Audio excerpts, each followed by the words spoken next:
بكنا شو عيال تهي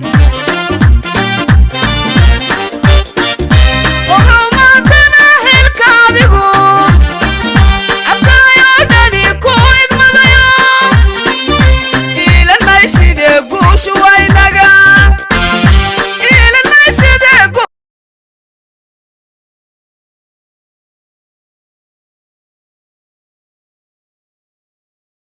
بسم الله الرحمن الرحيم. السلام عليكم ورحمة الله وبركاته. أنا مقعيق وهي أحمد عبد الله دقالة. halkan waxaa ka dirayaa fariin af codsi taageerayaasha ururka Horseed oo gudoomiyaha ka yahay Cabdillaahi Xuseen Iimaan Dareewal.